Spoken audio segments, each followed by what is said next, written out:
Perkenalkan, nama saya Alice Florida dengan NIM 2133010331, jurusan Akuntansi Fakultas Ekonomi kelas 2 pagi D, Universitas Prima Indonesia.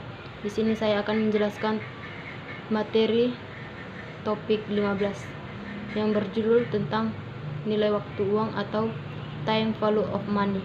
Dan tugas ini diberikan oleh Bapak dosen yang bernama Bapak Hotua Samosir SPD MSI. Pertama, saya akan membahas dokumen yang digunakan. Dokumen yang digunakan untuk merekam data transaksi yang mengubah harga pokok aset tetap dan akumulasi depresiasi aset tetap yang bersangkutan adalah sebagai berikut. 1. Surat permintaan otorisasi investasi.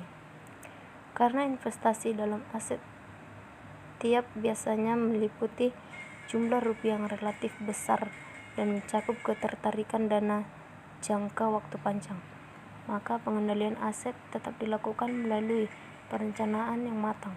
Perencanaan investasi dalam aset tetap dimulsi dengan diajukannya usulan investasi kepada manajemen puncak.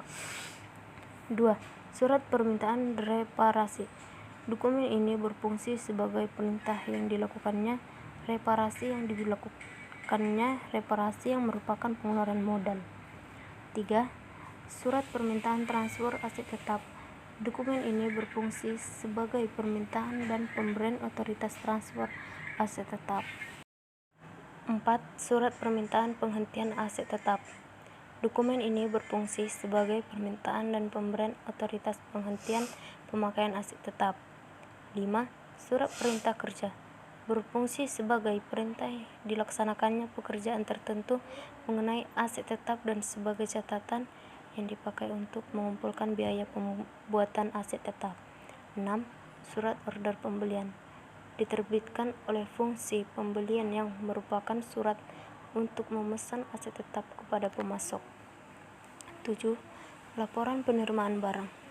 Diterbitkan oleh fungsi penerimaan setelah fungsi ini melakukan pemeriksaan kuantitas, mutuan spesifikasi aset tetap yang diterima pemasok.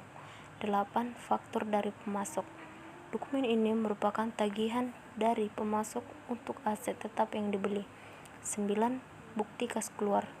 Dokumen ini merupakan perintah pengeluaran kas yang dibuat oleh fungsi akuntansi setelah dokumen surat permintaan otorisasi investasi, surat order pembelian, laporan penerimaan barang, dan faktur dari pemasok diterima dan diperiksa oleh fungsi tersebut.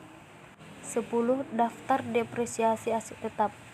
Berisi jumlah biaya depresiasi aset tetap yang dibebankan dalam periode akuntansi tertentu. 11. Bukti memorial.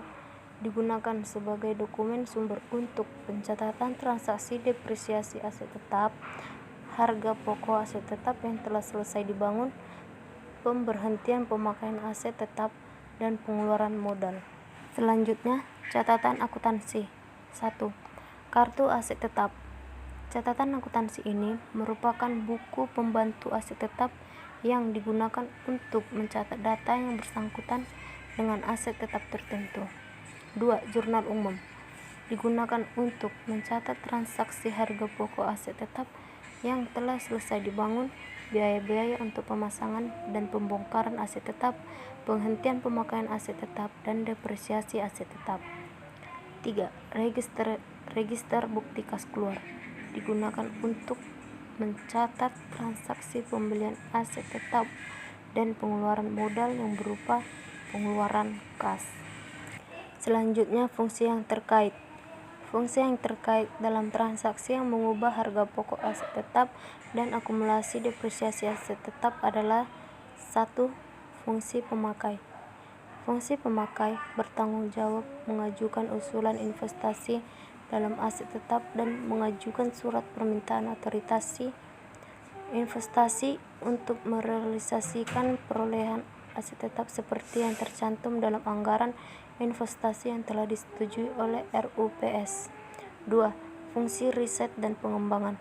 Bertanggung jawab untuk mengajukan usulan investasi aset tetap yang dimanfaatkan bersama oleh lebih dari satu fungsi. 3. Direktur yang bersangkutan. Berfungsi memberi persetujuan terhadap usulan investasi, dan surat permintaan otorisasi reparasi dan yang diajukan oleh unit organisasi yang ada di bawah wewenangnya. 4. Direktur utama memberikan otoritas terhadap semua mutasi aset tetap. 5. Fungsi pembelian bertanggung jawab memilih pemasok dan menerbitkan surat order pembelian untuk pengadaan aset tetap. 6. Fungsi penerimaan bertanggung jawab melakukan pemeriksaan terhadap aset tetap yang diterima dari pemasok. 7. Fungsi aset tetap bertanggung jawab atas pengelolaan aset tetap perusahaan. 8. Fungsi akuntansi bertanggung jawab dalam pembuatan dokumen sumber atau bukti kas keluar dan bukti memorial untuk pencatatan mutasi aset tetap dan penyelenggaraan buku pembantu aset tetap. Materi selanjutnya yaitu materi 15.4 jaringan subsistem. Jaringan subsistem yang membentuk sistem akuntansi aset tetap adalah 1. Sistem pembelian aset tetap dirancang untuk melaksanakan pencatatan harga pokok aset tetap yang diperoleh dari transaksi pembelian. 2. Sistem perolehan aset tetap melalui pembangunan sendiri dirancang untuk mencatat harga pokok aset tetap yang diperoleh dari pembangunan yang dilaksanakan sendiri oleh perusahaan. 3. Sistem pengeluaran modal dirancang untuk mencatat tambahan harga pokok aset tetap dengan adanya pengeluaran modal. 4. Sistem penghentian pemakaian aset tetap dirancang untuk mencatat pengurangan harga pokok dan akumulasi depresiasi aset tetap yang dihentikan pemakaiannya serta laba rugi yang timbul sebagai akibat penghentian pemakaian aset tetap tersebut. 5. Sistem transfer aset tetap dirancang untuk mencatat transfer aset tetap dari satu pusat pertanggungjawaban ke pusat pertanggungjawaban yang lain. 6. Sistem revaluasi aset tetap dirancang untuk mencatat transaksi penilaian kembali aset tetap. Dokumen sumber yang dipakai sebagai dasar pencatatan adalah bukti memorial. 7. Sistem akuntansi depresiasi aset tetap dirancang untuk mencatat biaya depresiasi aset tetap. Dokumen sumber yang dipakai sebagai dasar pencatatan adalah bukti memorial. Selanjutnya kita masuk ke materi 15.5 yaitu unsur pengendalian intern organisasi. Pemakaian aset tetap harus dilaksanakan oleh lebih dari unit organisasi yang bekerja secara independen. Untuk menciptakan pengecekan intern dalam setiap transaksi yang mengubah aset tetap, unit organisasi dibentuk sedemikian rupa sehingga tidak ada satupun transaksi yang mengubah aset tetap yang dilaksanakan secara penuh hanya oleh satu unit organisasi saja. Sistem otorisasi anggaran investasi diotorisasi oleh RUPS karena investasi dalam aset tetap meliputi jumlah yang besar dan menyebabkan keterikatan dana dalam jangka waktu lama, maka penggunaan anggaran investasi merupakan sarana yang baik sebagai alat pengendalian investasi dalam aset tetap. Surat permintaan otorisasi investasi diotorisasi oleh direktur yang bersangkutan. Setiap realisasi investasi yang tercantum dalam anggaran investasi harus mendapat persetujuan dari direktur yang bersangkutan. Surat permintaan otorisasi reparasi diotorisasi oleh direktur utama. Surat otorisasi reparasi berisi persetujuan dilaksanakannya pengeluaran modal harus mendapat otorisasi oleh direktur utama. Surat perintah kerja diotorisasi oleh departemen yang bersangkutan. Pembongkaran aset tetap harus mendapat otorisasi oleh kepala departemen yang bersangkutan. Surat order pembelian diotorisasi oleh pejabat yang berwenang. Jika harga beli aset tetap tinggi, otorisasi surat order pembelian berada di tangan Direktur Utama. Laporan penerimaan barang diotorisasi oleh fungsi penerimaan. Laporan penerimaan barang yang berisi persetujuan penerimaan aset tetap yang diklaim oleh pemasok harus mendapat otorisasi oleh fungsi penerimaan. Bukti kas keluar diotorisasi oleh fungsi akuntansi.